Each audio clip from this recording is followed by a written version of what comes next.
Now, earlier I spoke about my company. We make industrial fans. Started the company back in 1989. Actually, in the last 38 years, I've started 15 companies. I've been labeled or called a serial entrepreneur. And to me, that sounds like a businessman with a serious problem. My wife would agree with that. I have been twice a finalist as Entrepreneur of the Year here in the Southeast region. Two-time finalist, again, makes me sound like a two-time loser. But what it did was get us an invitation to the Entrepreneur of the Year World Summit over in Monte Carlo.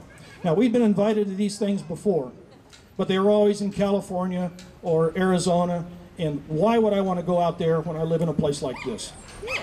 So my wife looked at it and said, "We going?" And I said, "Yeah, we're going. It's Monte Carlo." So we borrowed money on our house and off we went. It was an awesome trip. I got to meet people who had taken their companies from $0 to $6 billion in 3 years. Got to meet guys like Wayne Huizinga. If you've ever met the guy or read the book about him, incredible guy. I walked over, introduced myself. I said, "What's the dumbest thing anybody's ever said when they walked up to you?" And he thought a minute and he said, "One time this guy walked over and said, 'What's the dumbest thing anybody ever said?'" I couldn't think of anything else when I walked up, so that's what I said. So we stood and talked a while, shook hands. Great guy, great handshake. But what really stood out at this summit was a keynote address by a guy named Lord Patton. Lord Patton was the last ruling governor of Hong Kong before the Chinese took over.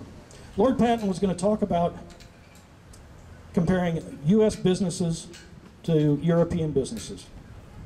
So he walks out on the stage, big blue backdrop. I'm sitting there with a lousy cup of coffee first thing in the morning, and he starts in.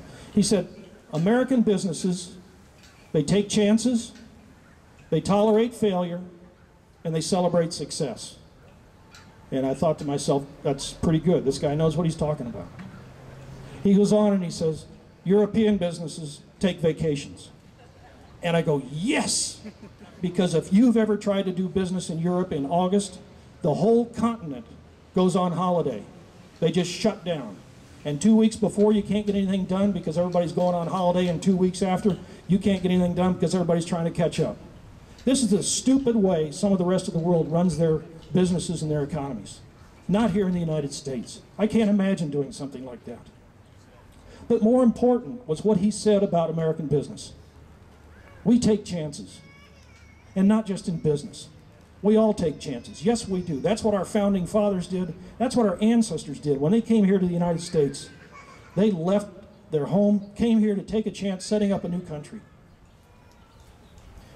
Small business now takes chances. How else are we going to start and get 75% of the new jobs that will restore our economy here?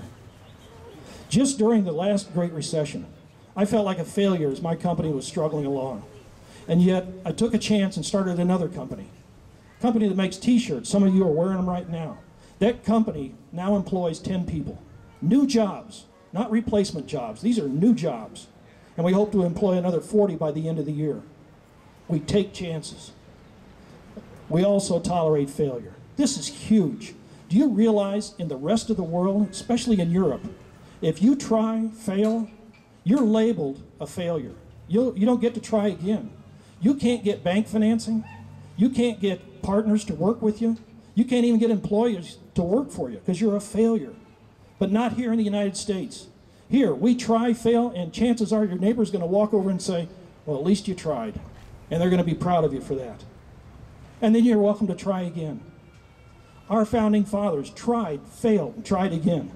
And finally established a government, a constitution, and a Bill of Rights that is the envy in the world today.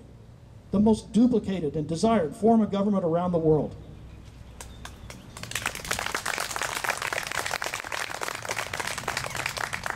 And the last part was celebrate. Celebrating is so important. When you set your goals, reach your benchmarks, and then finally reach your goals, stop. Be grateful for what you've achieved. Be grateful for what you have, and celebrate. That's what we do every 4th of July. We celebrate the success of our founding fathers. And after celebrating, you reset your goals. and get going again. That's what we need to do to build this country and restore this economy.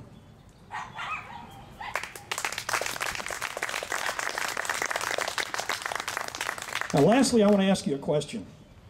And again, I am not picking on the French. We've actually got much in common with the French people. A passion for good food and good drink, a passion for life, a passion for family, and a passion for liberty and freedom. But when did American ingenuity become a French word? When did American ingenuity become a French word? Don't call me an entrepreneur. I'm an American businessman with American ingenuity and an American work ethic that says, I can't wait to get to work. I'm going to work hard, do my job, and then I can't wait to get home to my family. Because it's that American ingenuity together with that American work ethic and our free enterprise system and a government that stays out of our lives that helps build this country and will keep it the center of the global economy around the world.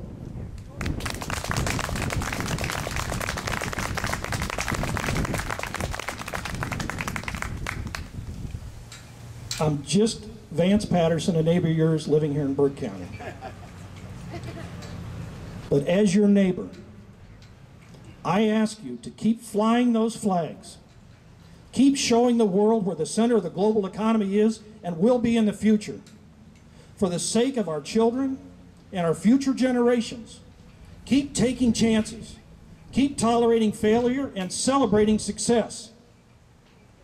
And as you travel across this state, across the country, or around the world, always remember these three words: God bless America.